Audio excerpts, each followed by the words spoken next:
classic. Don't you love that sick beat? It's one of my favorites. Best song ever made.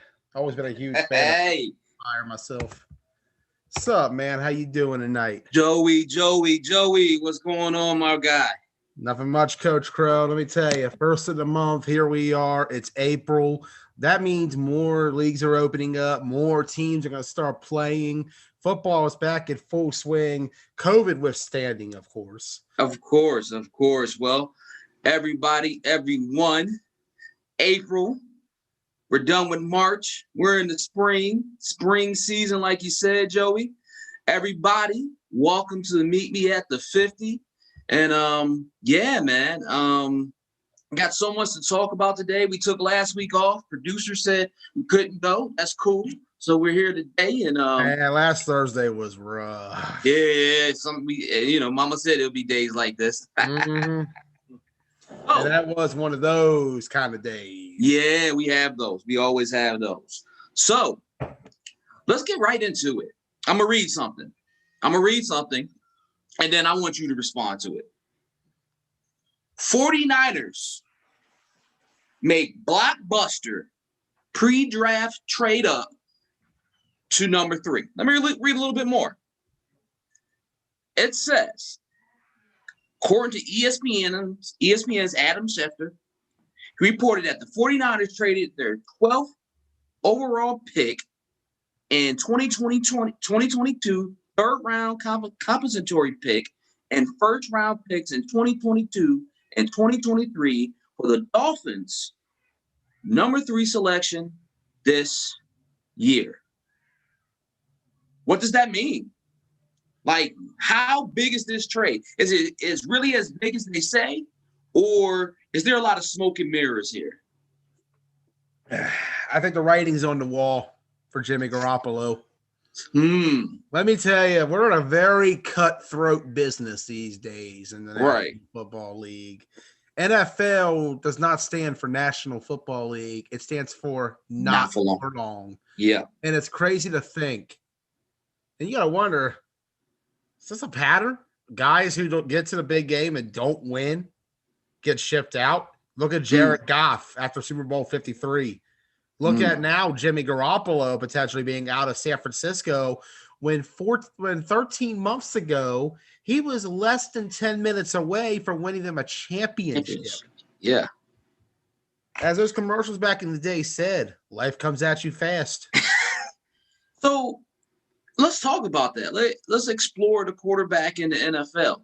How hard is it to get you a franchise quarterback? Second thing, are these coaches? Let me phrase this right. Can these coaches really coach, or are they looking for that guy to put them over because they lack in skill? My personal opinion of what's going on right now in the NFL is that I feel like everyone is so eager to just win that, there was a time in sports that I'm sure you remember, Crow, where the word rebuild was always used. And it came shortly after either a team had finally reached its full potential and burned out like a star, or when a team hit a brick wall and stopped growing. They got old. The only thing they would grow in some cases was older. Right. And nowadays, with the pressure to win being so much higher than ever, and how determined guys are to do it now, because I think they realize everyone's not as patient as they were before. You look at the fans, they're not as patient as they were before. Coaches are not as patient as they were before. General managers, owners, players. Right. Everyone is so eager to get to the top that they forget that more often than not, you're not always going to be the guy to win it all. There's 32 teams in the league. Right. Out of those 32, only one of those teams can win it. And everybody else is just second place. That's just the reality of the situation. But because of the fact that everyone is so eager to just get there and win it, they're forgetting that maybe sometimes you have to develop a quarterback. Maybe sometimes you have to bring in a coach who has an understanding of what he's doing. There's a lot of teams who've been doing a lot of hot shot hires. Yeah, and that and I know we're kind of getting off the subject of San Francisco a little bit, but this is where. But this has a lot to do with San Francisco. This is an organizational problem, bro. And that's what I'm saying, that has existed for a long time. You have to remember how fast were they to dump Harbaugh and Kaepernick after Super Bowl 47. You think if they still probably had those two a really good coach, and I think, and a really good quarterback, I think had they let those guys go through the hard times, up and down season, like a Green Bay. Aaron Rodgers didn't always have 13-3 seasons. There's a couple down seasons in there, but you see, they kind of kept Aaron around. And I will say this about the coaching hires: there's a lot of recycled garbage in the coaching ranks right now, and. And if you notice, the teams that do really well these days are the teams that usually, I'm putting these quotes up, give one of these newer coaches with a newer approach an opportunity. But you keep recycling, like the Jeff Fishers. I never thought Jeff Fisher was a good coach. I thought he came across some good players in Tennessee, and when those players needed a little bit more coaching to take them over the edge, he fizzled out. Trust me, I know all about Jeff Fisher. I had 5 seasons of Jeff Fisher ball in St. Louis. Yeah, that's what I'm saying. 4 in St. Louis, 1 in L.A. The thing about Jeff was, to say he wasn't Jeff was a good coach at one time of day. At one time of day, his message. But I will say he bought himself another couple years of that 08 Titans team he had, because you remember he had Tennessee number 1 in the AFC with Kerry Collins at quarterback. Like I said, I mean, you're gonna strike gold every once in a while, but the thing about football is consistency, and there's a lot of consistent coaches. And the only thing Jeff Fisher was consistent at was 7-9 and 8. 7-9, yes, exactly. Yep. Consistently under 500. That's what I'm trying to say. Mm-hmm. And there's some consistent coaches out there that don't always get their just due, like Jim Caldwell, consistently having his teams in the playoffs, but yet he gets the short end of the stick. You get and he doesn't have a job. Or you looking at say Mike Tomlin. He's in Pittsburgh, but he's consistent. Yeah, they have a bad season here and there, but they're always in that hunt. So he did a really great coaching job in 2018 after Ben got hurt. After Ben got hurt, he had his defense playing like lights out during that season. Right. And he modified the offense to its strengths during that time. And that's what I'm saying. They want to fire him. For what? He's the most consistent thing you got, because you're having issues on the offensive side. They put together something that was respectable. My point is this: there's a lot of coaches in the NFL getting a lot of chances, and they're terrible. That's my point. That's what I'm saying. And there's a lot of quarterbacks out there that may not be as bad as what you think, but they're in these systems that don't make any football sense. I mean, how can you explain like an Alex Smith? They get rid of him in San Francisco. Okay, I was going to bring it back to you. You get rid of him in San Francisco, right? He goes to KC and does wonders with Andy Reid, who is an excellent coach, consistent, right? Consistent winner. Always up there. Right. And then Alex Smith with one leg, just the one. Yep. Gets the Washington football team, right, in the playoffs. One leg, just the one. But yet in San Francisco, bring it back full circle, they're ready to get rid of them. So what I'm saying to you is to bring it back full circle, because you knew I was. Yeah. Is San Francisco making a mistake by trading away the house for a pick when I think they got a guy? I think they got a guy in Jimmy Garoppolo. In my honest opinion, if you got to give up all of that just to draft somebody with maybe a chance, then to me, it reeks of desperation by the 49ers. They believe they could find out. I think they think they're one piece away from a championship based off of that season they had a couple of years ago. But with a rookie quarterback, though? Last rookie quarterback to take a team to the Super Bowl. Man, I don't think a rookie quarterback's even made it to a Super Bowl as a starter. That's what I'm saying. The one I remember was Sean King. Almost got the Buccaneers to the Super Bowl in '99. You went in the way back machine. Because my Rams had to beat that very tough Tony Dungy coach Bucks team. Another coach, consistent. He got out of coaching, but consistently great coach. My point is, I don't like the move. I'm just going to flat out say it. I don't like the move that San Francisco made. I think, like you said, it reeks of desperation, and I don't think they're going to have success with it. Will they sign a stud? Maybe they'll get a Justin Fields. Maybe, maybe they will sign a stud. But again, you trade away all that capital, that draft capital. You better hope he comes in and he's Russell Wilson like, and he can work with a shoddy line, work with an eye running back. You better hope that he can make some magic happen, or you're going to end up with a really good quarterback on a really bad team, and you're just going to ruin that quarterback. That's just my opinion. I'm gonna leave it at that. I'm not an expert. We saw that and it was just like, we got to talk about it. Want to talk about some semi-pro scores? Yeah, let's go ahead and we're gonna pull up what we have here from this past week in semi-pro. Give me 1 second. I'm gonna get everything on. Get the video up. Should be somewhere in here. I went back and I took the little scoreboard or the scorecard you made earlier. Right. I made it into a video, which should make it easier to watch. There we go. Should be up there right now on screen. Do we got it? I know it's not appearing yet. Now I got to hit play. Is what I forgot to do. There we go. All right. So it was a busy week in semi-pro football. Busy. You can see all the scores. All the scores that we have that are given to us are posted on the Sunshine Bowl page. It's a busy week. You see the leagues are in various weeks of their season, where you got the 2 fun week 2, you got the FFA, the Federation Football Alliance, something like that, out of Florida. They're in week 10. So everybody's kind of like in their different stages of the spring league. I know next week we got the Triborough Football League starting up in New York area. So spring football is really popping right now. There's a lot of good games going on. As you can see the scores. I'm gonna go over a few that kind of caught my eye this weekend, and I just want to talk about some of these games that really stuck out to me.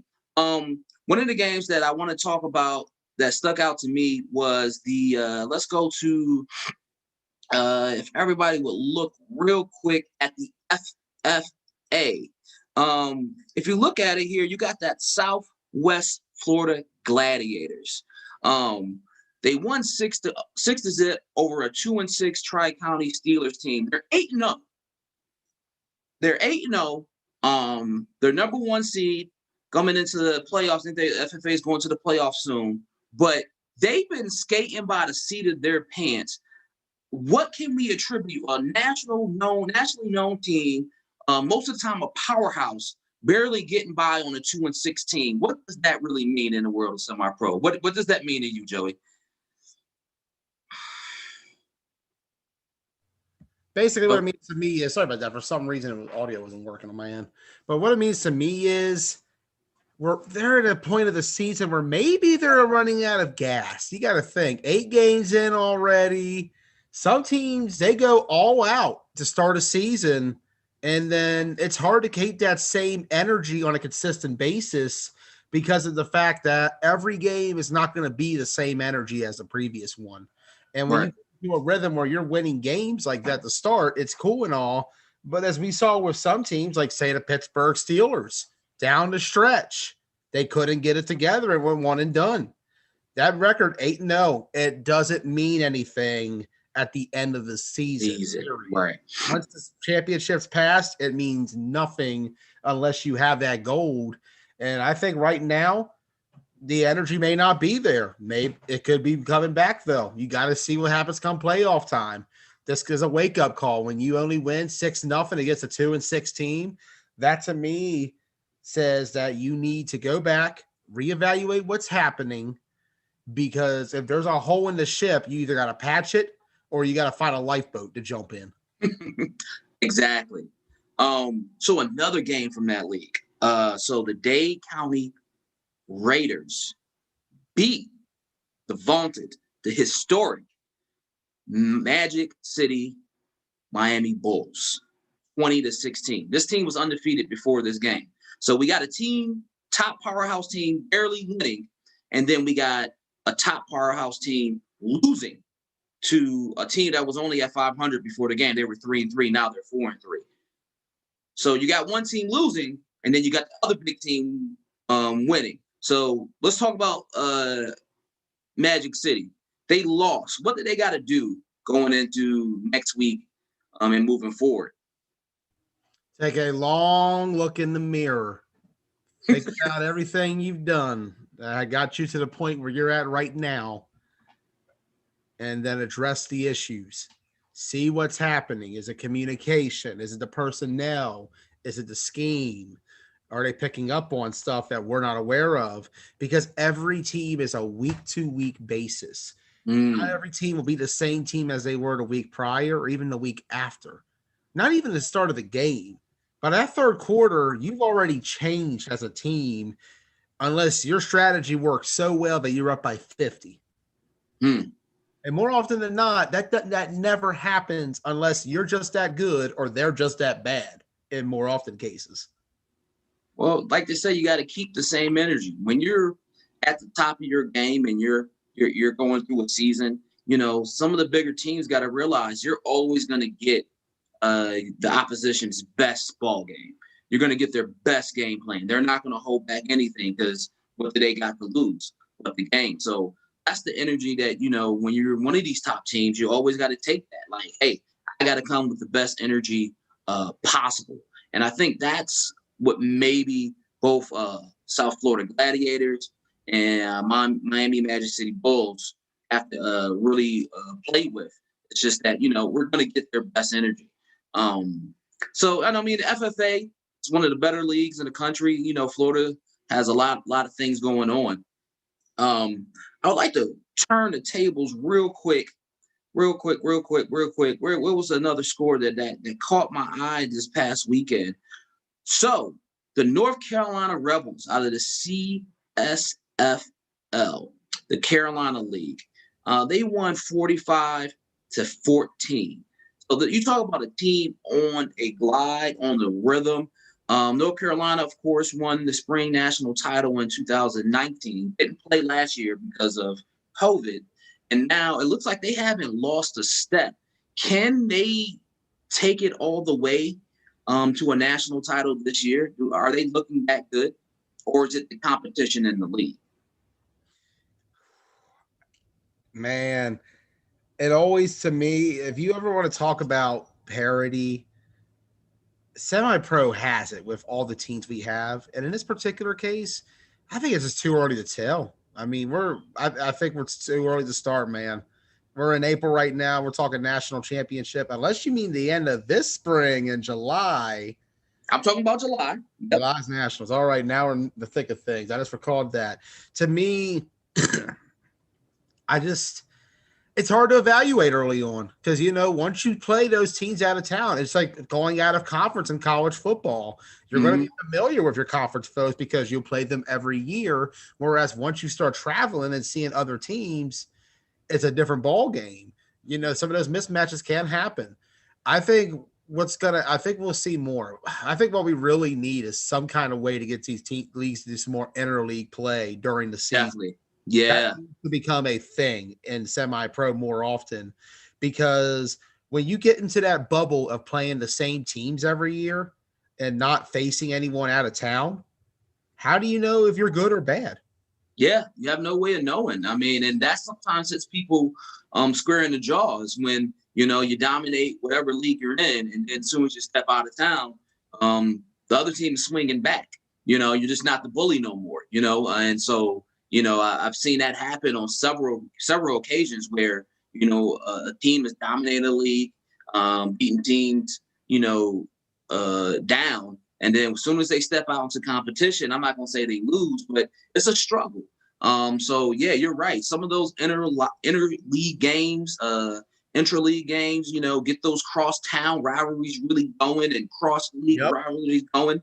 I think it's good for the game. I know the ECFA is going to play the NEAFL I think in July their champions are going to play, and I know they're setting some things up in the APDFL. So I know the league owners are definitely talking about it because it needs to be done.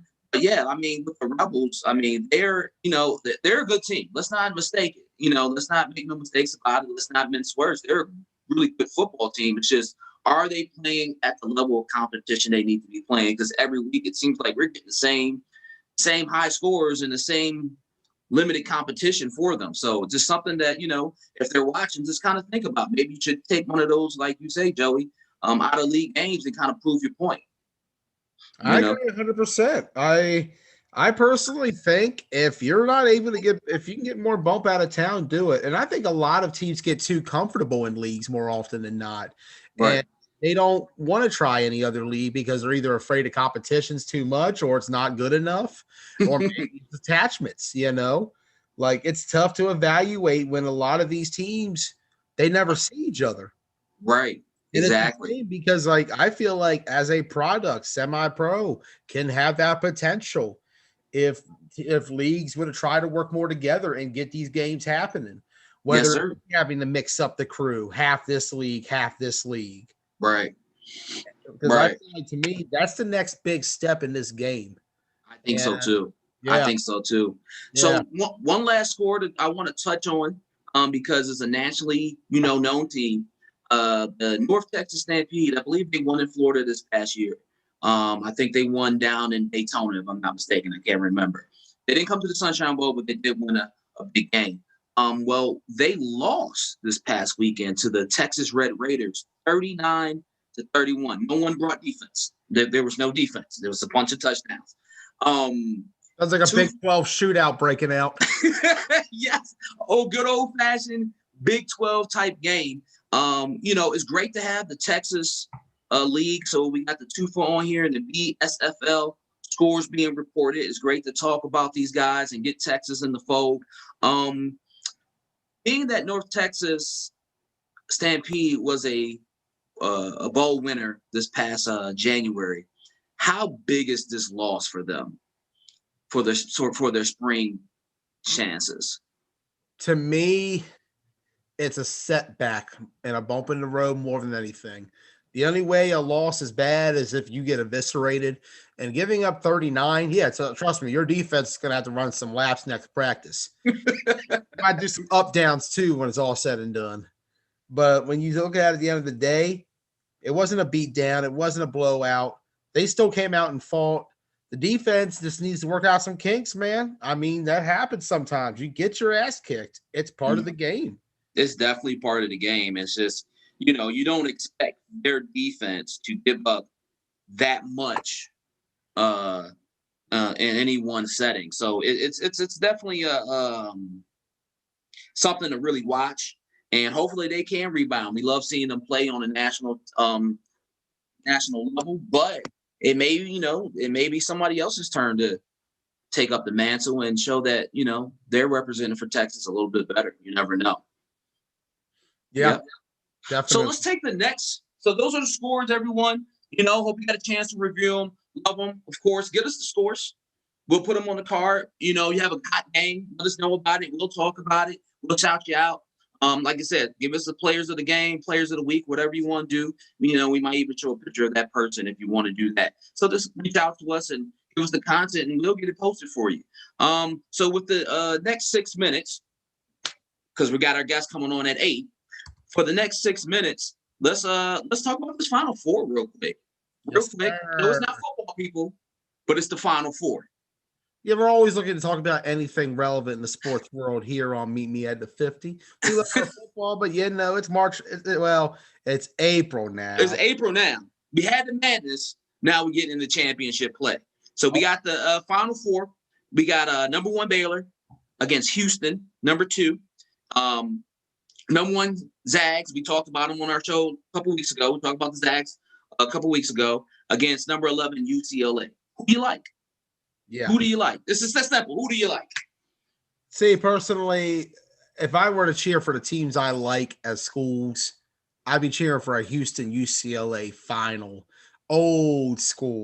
Bring it back to the 60s. Yes. Back when Guy Lewis and John Wooden had the duel in the Astrodome. one of the rare losses UCLA had during that span. In fact, that was their last loss for 7 years. Yeah, then they win don't they have like 11 nationals championships right now or something like that? 11 natties. Yeah. But it's been a while for the Bruins, man. They haven't won one since 1995 when they beat Arkansas. Wow. They've gotten Time back to flies. the Final Four on a few occasions. Yeah. Remember 06, they fell to Florida in the championship. 07, lost to the Gators again in this Final Four. Those Gators teams were good. That was who was it, Billy Donovan's teams? Billy Donovan's teams. Yeah, those are Billy Donovan's teams. Yeah, on that roster. So, but who? So you like Houston? No, you like Houston. You like UCLA. Yep. I like Gonzaga. I think it's just their time. They've been knocking at the door for 15 years. It seems like they've just been, hey, let me in. They've been like, no, don't go away. You're a small school. Hey, let me in. Go away. You're in the Greater Northwest. Go away somewhere. You don't play, but you don't play basketball up there. This year, I think it's their year. I think the Zags are going to win it all. And I think they're going to play. This one is a crapshoot. I seen Baylor play, and I seen Houston play. Houston plays a great style of basketball, very controlled, very. Reminds me of a Golden State-like system. Get the ball moving, boom, boom, boom, boom, boom, take the best shot. This is a tough game, but I'm going to go with Houston with you. I'm going to go with Houston. I'm going to agree with you on Houston. I don't want to because, something in my brain saying take Baylor, but Houston seems like the better pick. So we're going to go with Houston. So for me, the Zags and Houston, Zags winning it all. Who does Sean got? That's the real question. Who do you got, Coach? I think I just jumped in. I called halfway. What y'all called about? Final Four. You got Baylor versus Houston, the Zags versus UCLA. Who you got?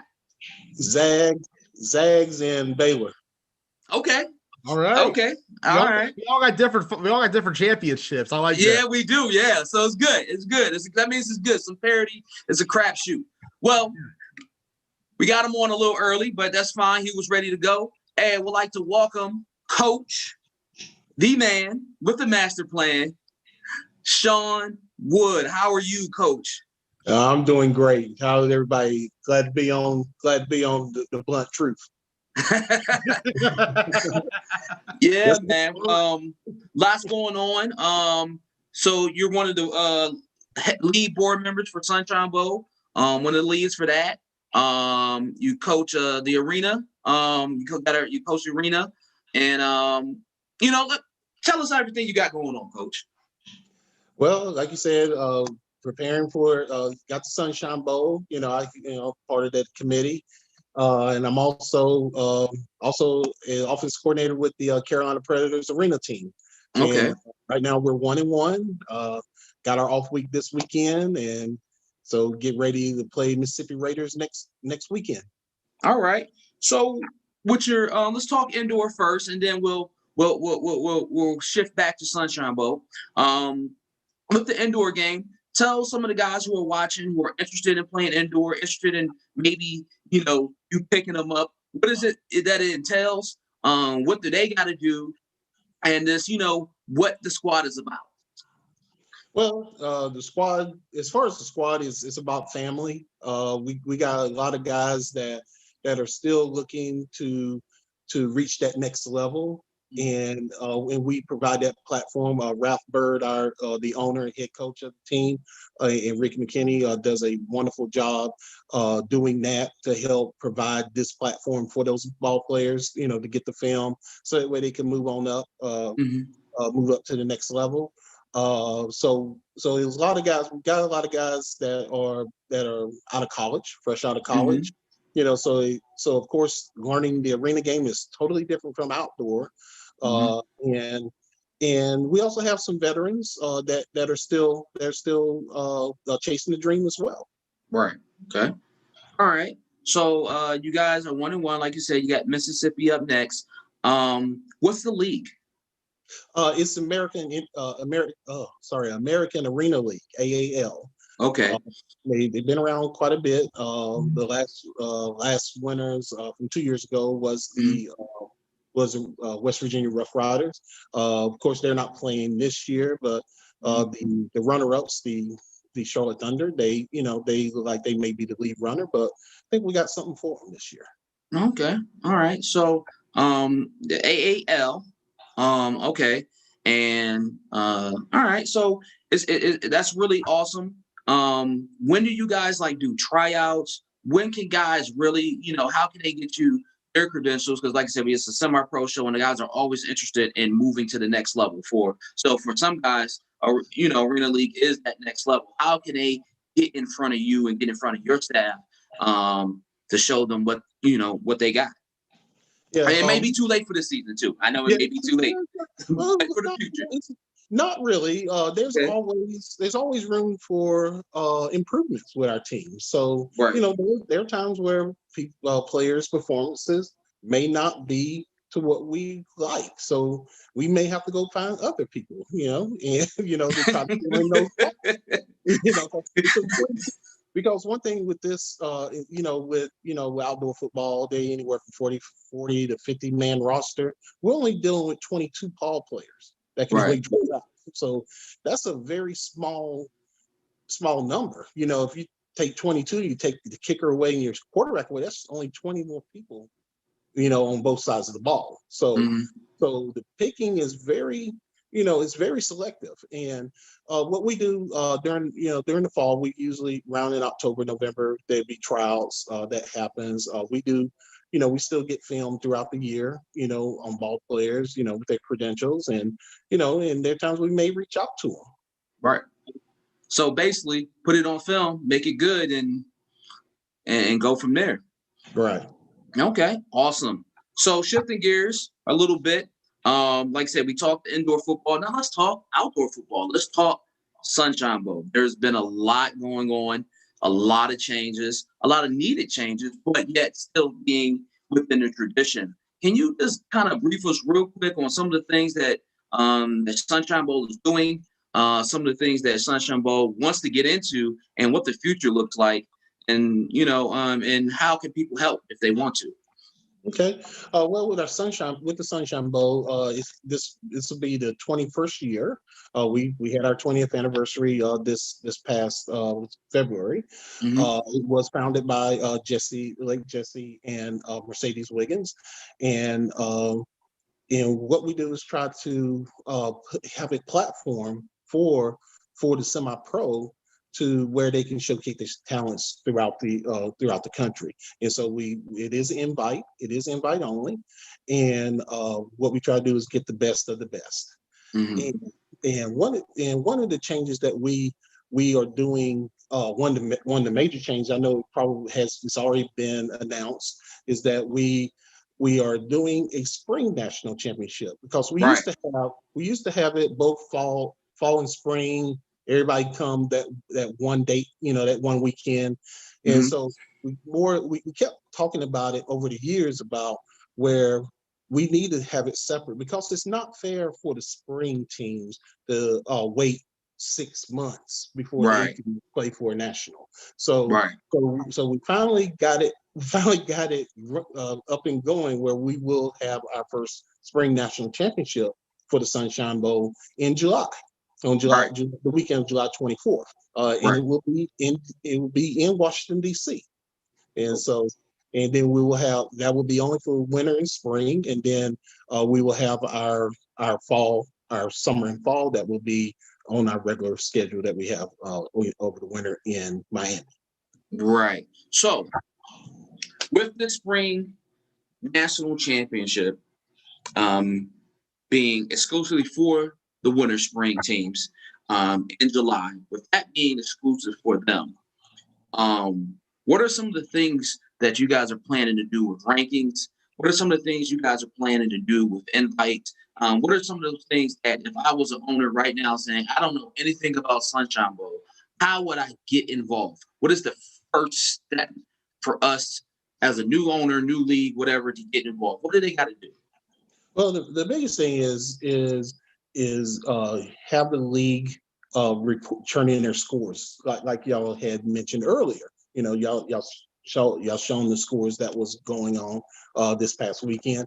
Get those scores into us so that way we're aware, and also have the commissioner to get in contact with the Sunshine Bowl so that way we will be aware of your intentions. So that way we make sure that we get you recognized and get you ranked, because we do have a ranking system. We have a group of advisors, different commissioners from all regions, from as far as Texas, that are assisting us with the rankings, and once we do that, and they start declaring champions, we'll start looking at everyone's resume, and we'll match them up, and you will see a selection show like we do like we do every year. Yeah. And we'll get the matchups and be ready to rock and roll in July. Definitely. One of the rules that I really like that Sunshine Bowl has put in is the roster rules. I really like the roster rules that were put in that was came up by the committee. Can you walk us through that rule real quick, and what does that really mean for these teams that want to participate in Sunshine Bowl? Okay, yeah. So the roster rule is now that the commissioner of that league will be turning in the rosters to the Sunshine Bowl. Okay, once they lock in, there are a lot of leagues that lock their rosters where it's beginning of the year or it's midway through their season, and so they will turn those in to us personally. Instead of the individual teams, and that way we make sure that the right people will be participating in that. Right. We also added a couple of wrinkles. One wrinkle we added was that a player cannot be on two rosters if they're on two teams, they will have to choose which team they will play with in the Sunshine Bowl. All right, so I'm a coach. Let me play devil's advocate. I'm a coach, right? Mm-hmm. I say, Sean, my guy, I have a fall team. My guy plays on a summer team. Why can't he play for both of us if they're both successful? Well, the thing is that we're trying to make sure that everyone do their due diligence as far as making sure that they play with the right team. Whether it's whether it's one coach or the other. Yes, if both teams do make it, that's great. But however, with our rules now you're gonna have to choose. You're really gonna have to choose, because we want nothing but the best. Because what has happened over the years, what we have noticed that has been a big trend, is that teams start adding more players than we allow. And what that does is that I've seen ball players play on 3 different teams over the weekend in one weekend, and first of all, that's too much football for one person. That's now that's a very dangerous contact sport that you're trying to play a lot of games during that, and that's a big toll on your body, for one, and two, it's not fair for the other teams that bring in their original team that they have to participate in that. And so that's the reason. That's one reason why we also limit it to how many you can add on, that'll have to be turned in a week, which is 5. Right. Yep, just 5. Yep. Turned in a week before that. Right. They have to be turned in a week before, and that's to make sure that there won't be any stacking, because if they're on one, if they already playing on one team that's already participating, why should they be allowed to play on another squad? Yeah, that's a big no. But I mean, and it's a good thing now. Especially, it makes more sense now. I mean, it was hard to do when we didn't have a spring national, because again, if you're a spring team, right, you're getting ready for your season. You're recruiting in January and February, so you're gonna have extra people. Now that we have them separate, that should limit some of that team hopping per se, naturally, because guess what? You just came out your season, so there's no reason you shouldn't have your whole squad, or at least 95% of it. So yeah, I love the rules. I think they work. I think a lot of leagues are going to appreciate it. I think a lot of owners are going to appreciate it. And they feel like they're going to feel like they're back on a square, a level playing field. One of the things that we were talking about is the 2A and 3A situation. Let's explore that just a little bit. Okay. You know, there's a lot of teams out there and a lot of leagues out there that don't know that they're a lesser league. They're kind of like in denial. And then there's some upper leagues out there that, you know, with a little bit more, you know, some more grooming and some more experience, they can be like some of the top-notch leagues in the country. What are some of the biggest differences from your perspective? Because the criteria hasn't really been put out there yet on paper, but we're working on it. But what are some of the biggest differences without having that criteria out there to the public that you can say off the jump, this is the difference between a 2A team in league and a 3A team in league? What are some of those things that you can say, boom, right now? One word, organization. They one the teams that are the most organized, that are doing everything that the league officials are asking of them. They, you know, that pretty much sets it apart. The other thing is the ball players, the quality of ball players. Like, you know, you have some teams that have guys that are ex-pro ball players, you know, right, whether they played overseas or they played NFL, CFL, or arena ball, wherever. And guys that have also played college ball, you know, from big programs, and all of them are playing together, you know, compared to teams that maybe just play JV football. Right. In high school. There is a difference, and I can't quantify it, but you know it when you see it. That's another thing too. You know it. It's just like you look at it like, oh, yeah, they're 2A. Yeah, and, you know, not naming teams. I've seen that. I saw that. I saw that over the weekend of Sunshine Bowl. You know, you look at the team like, okay, they're 2A, but then you start watching them play, and just the quality. You can see the coaching. You can see the organization. You can see how they conduct themselves, how they execute on the field. You're like, that is a 3A team. Right. Yeah, it's definitely noticeable. So touchy subject, but I'm gonna ask the tough questions. How do you feel about 3A teams who play in 2A leagues just to win a chip? How do you feel about that personally? And how is the Sunshine Bowl going to start really trying to get those teams to move in a direction that they need to move, that they're not doing that no more? Okay. Just from my experience, looking at teams, looking at organizations, it's always about progression. Okay. And if you're progressing to get to a certain level, you're like, okay, I got to this point. Now I want to get to this point.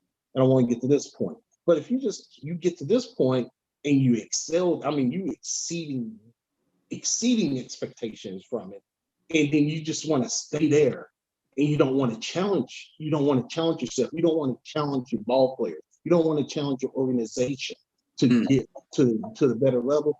That's where it's a problem, because all you're doing is stunting your organization by doing it that way. Because you're not getting challenged. And one of the things that we, and what we're looking at as a committee is we encouraging them to challenge themselves even more, go to the next level. If not, we do have some things in place. One of the things is, there will be some regional play that will come into play coming up. So if you just want to stay stagnant where you are, but that's not going to impress the Sunshine Bowl committee when it comes to selection. Right. I promise you that. So what's going to impress me is like, okay, can they play at a higher level? So now going to ask you to go and play extra games. Play some tougher opponents. Give yourself some measuring stick. Even if you don't want to do it post game, do it preseason. Right. That as a former owner and coach, that's what I used to do. I used to schedule a lot of preseason games with other top leagues just to see where we're going to be.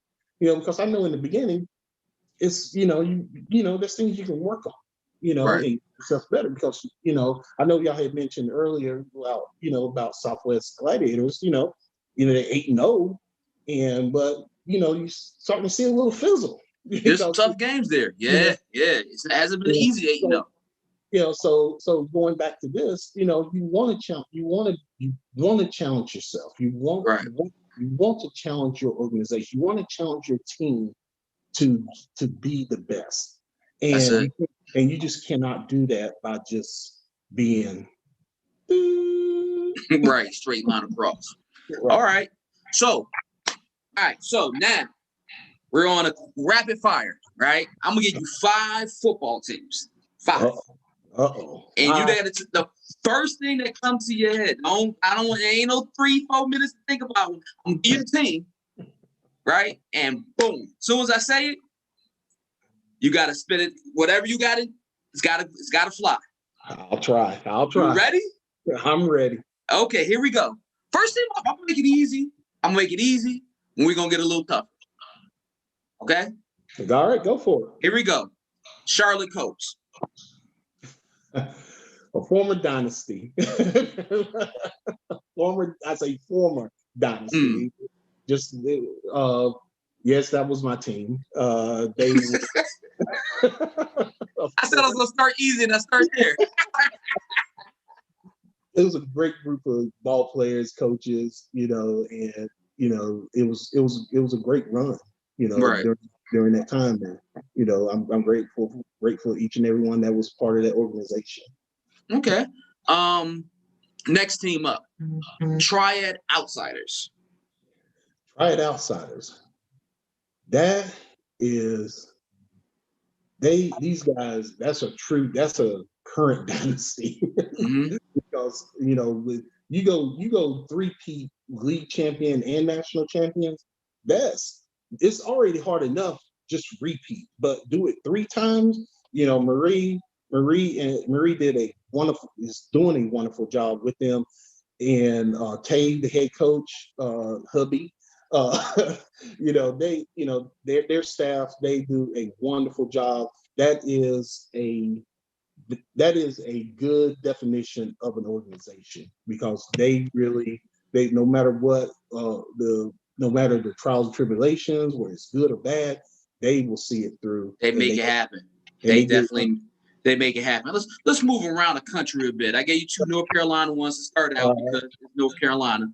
I gave you 2 North Carolina ones. Let's see what else we got in my bag of trips. How about this? Let's do Southwest Florida Gladiators. You seen them play in Sunshine Bowl? They're a juggernaut. they're the kings of Florida just right now. These guys, they are fast. They're fast. They're strong. These guys know how to play football down there in that area, and that's kudos to them. Okay, let's go Midwest. Let's go Detroit Ravens. They are a team that I think that can be even better. They're good. They're really good. I mean, I give my hats off to it, but I know they can do better. It's just I know last year COVID hit kind of, so they didn't really get a lot of games in last year, but they are a team that's on the rise in the Midwest, and just watch out for them. All right, let's go to New York City and the Brooklyn Seminoles. Brooklyn, man, that was one team I wish I wanted to play. that team is good up and down from their rush from number 1 to wherever they are, 45, whatever. They are a very solid football team coming out of the you know, that will always be a tough opponent, no matter who plays them. Last team, DMV Legends. DMV Legends, hey, the Legends says it all right there. I mean, the name says it all. That team, I tell you, with them going 15-0 and just act, just went after all challengers. They even called teams out. And some stepped up, some didn't. But hey, that's what it is. But I can say about the Legends, they are not afraid for a challenge. Not afraid, and it's good. And they shown that throughout the year last year. Awesome. All right, Coach, you get 2 minutes.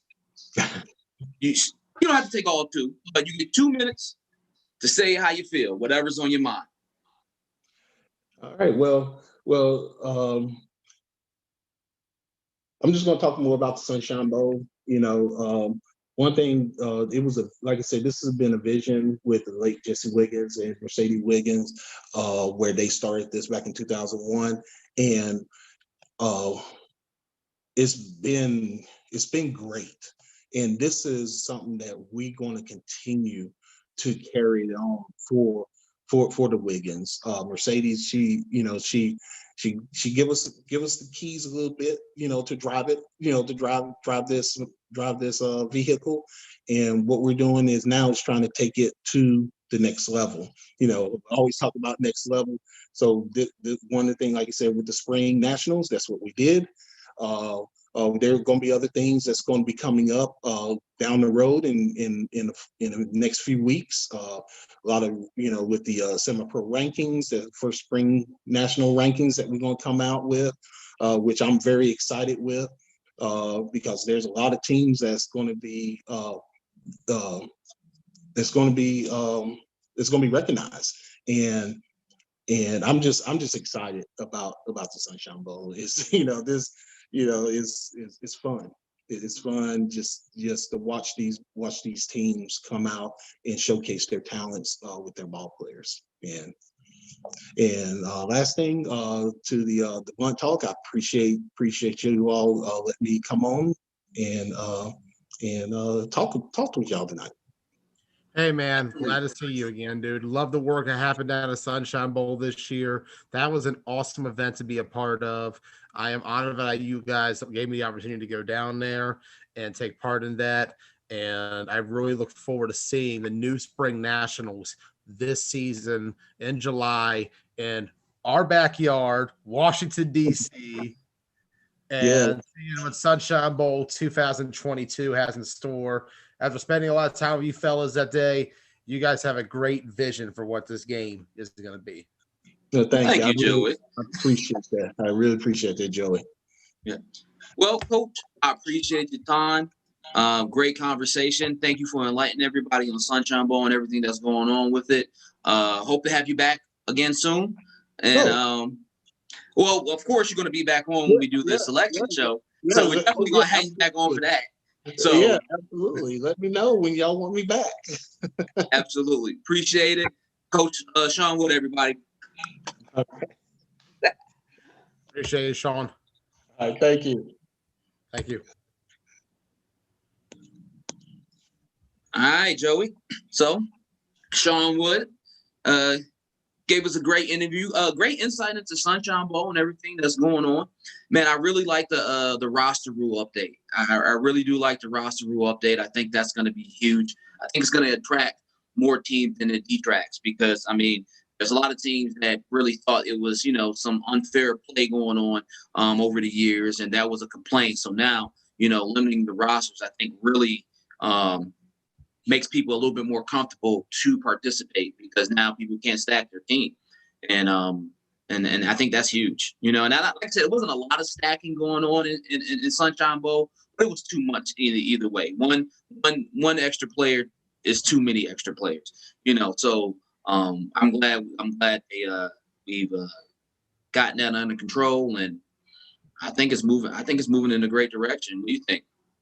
I really am optimistic about the direction that you guys are going in with Sunshine Bowl and this game right now. Like, I feel like this is the start of something beautiful. that we're going to be seeing grow over the next several years. And I'm really excited and happy to be a part of it. Indeed. All right. So we're at 8:25. We're really efficient on this show. I can tell you what, we cover a lot of stuff in our time. We're really efficient. Yeah.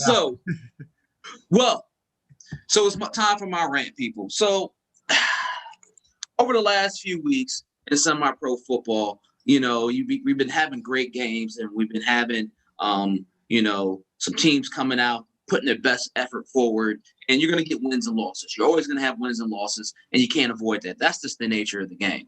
But one of the things that I noticed over the last couple of weeks that's affecting these wins and losses is the referees. Granted, NFL referees make mistakes even with instant replay. And of course, semi-pro refs do not have the luxury of the replay. However, the refereeing that I've seen, at least in my local area with semi-pro football, even now I'm going to say more than local, even going down to Miami, going all the way up to New York, it's that you get some crews that are awesome, that are going to give you the game that you need, and then you get some crews that just don't care. And that's the problem I'm seeing with semi-pro and the refs. Like, you got to care.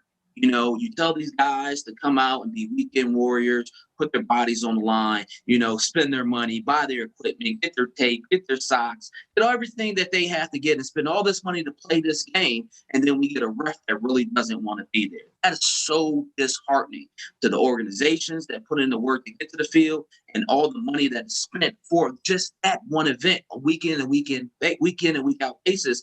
And just because you feel like it's only $100 or $150, whatever the refs are making per ref per game, that you don't have to give your best. There's something called professional pride, professional courtesy, working on your craft. So all the refs out there, I'm not throwing you under the bus, and I'm not taking a shot at you. What I'm saying is I appreciate the good refs who try. I appreciate the good refs that want to explain the call to you. I appreciate the good refs that give you professionalism, even though you're upset, and they let you know why they made that call. I appreciate the refs that give you accurate time and don't rush you through a game. I appreciate all those refs, and we need more of those guys. However, there's a big glob of guys that are just ruining great games with their personal vendettas, their personal feelings, or just not wanting to be there. Get that under control. We pay you. We pay you. And I know it. This is your side hustle. A lot of you guys got other jobs. I get it. Professional courtesy, professional pride, working on your craft, rest, get it under control. Because at the end of the day, yeah, maybe it's hard to replace you guys, but I guarantee you this, there's a lot of leagues looking to replace you. If you hear my voice, yes, they're looking to replace you because you're not doing the job that we're paying you to do. And like I said, just be professional. If you make a mistake and say, hey, I missed that call, we'll get the next one. Don't try to throw a coach out the game because he proved you wrong. I've seen that way too many times. And I'm only saying this because I never get thrown out the game. But a ref came at me the other week saying, I'm going to throw you out if your other coaches say anything. I wouldn't even say nothing to the guy. How are you abusing your power in that way? Because you think I can make everything change or this one coach can make everything change? No. Do the job that we're paying you for. Please. That's all we're asking. Accurate time. As close to accurate as possible calls. Be courteous. Have professionalism. Allow these games to be played without you being a major factor. Call what you see, or don't call nothing at all. Be consistent. Referees, you have so much power in this game, but don't abuse it. You can be using it. I like it. That's my rant for today. That was deep. That was deep. Man, I can't agree anymore on that statement, bro. Like, trust me, from the sport I'm from, I feel the same way. Man, it's one of those things where it's an epidemic, bro. It's an epidemic. Like I said, and I'm not knocking them because there's a lot of great refs out there.